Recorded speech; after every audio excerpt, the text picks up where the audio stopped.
Assalamualaikum warahmatullahi wabarakatuh.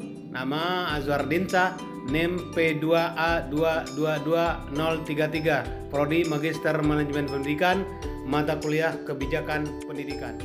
Materi kita kali ini, kita akan membahas tentang model manajemen berbasis sekolah. Adapun yang akan kita bahas, pertama, pengertian dari model manajemen berbasis sekolah. Kedua, tujuan dari model manajemen berbasis sekolah. 3. Manfaat dari manajemen berbasis sekolah. Selanjutnya akan kita pelajari nanti prosedur dari model manajemen berbasis sekolah. Kita akan lihat nanti tantangan, strategi, dan indikator keberhasilan dari model manajemen berbasis sekolah. Manajemen berbasis sekolah merupakan perencanaan, pengorganisasian, pengawasan, maupun pengambilan keputusan yang dilakukan secara mandiri oleh sekolah. Tujuannya yang pertama, meningkatkan mutu pendidikan. Kedua, meningkatkan kepedulian warga sekolah dan masyarakat dalam menyelenggarakan pendidikan melalui pengambilan keputusan bersama. Yang ketiga, meningkatkan tanggung jawab mengenai mutu sekolah, kepala sekolah,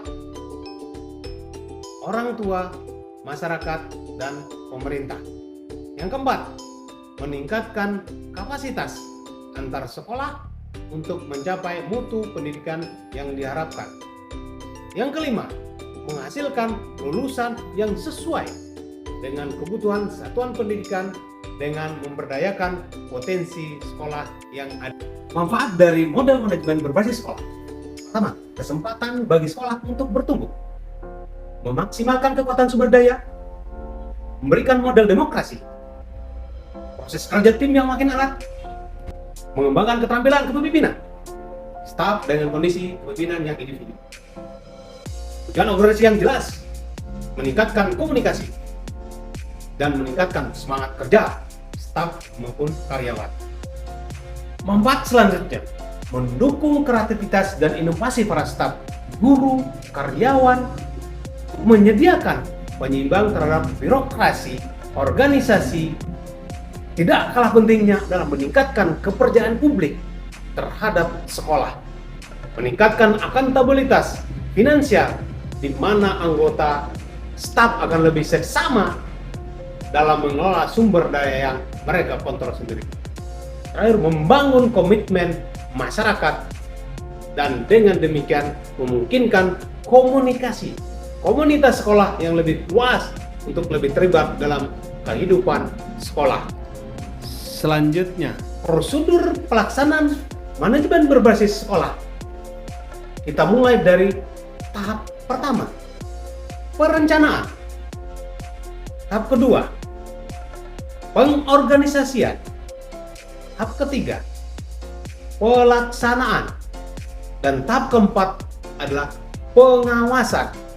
Dengan menerapkan 4 prosedur yang telah kita sebutkan tadi, maka proses dari manajemen berbasis sekolah akan berjalan dengan baik.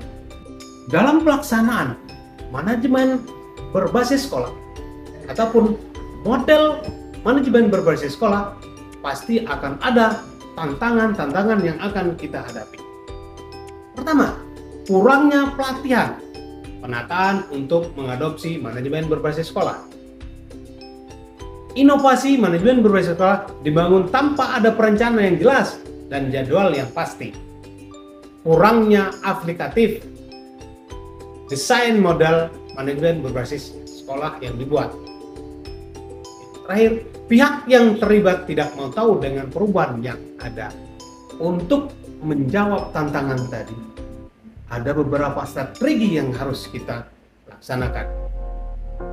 Salah satunya adalah menciptakan kondisi yang kondusif, peningkatan kapasitas dan komitmen warga sekolah, termasuk masyarakat dan orang tua, membangun budaya sekolah yang demokratis, transparan, dan akuntabel. Selain fungsi monitoring dan evaluasi, pemerintah juga diharapkan mendampingi sekolah, tidak hanya memberi teori sekolah juga bisa melaksanakan analisis SWOT.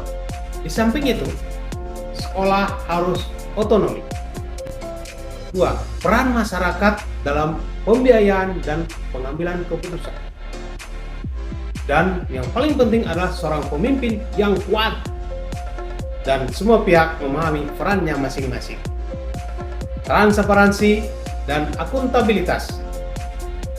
Sosialisasi awal konsep manajemen berbasis sekolah harus dilakukan supaya kita bisa memahami situasi dan kondisi sekolah. Demikianlah paparan mengenal model-model manajemen berbasis sekolah. Sampai ketemu. Wassalamualaikum warahmatullahi wabarakatuh.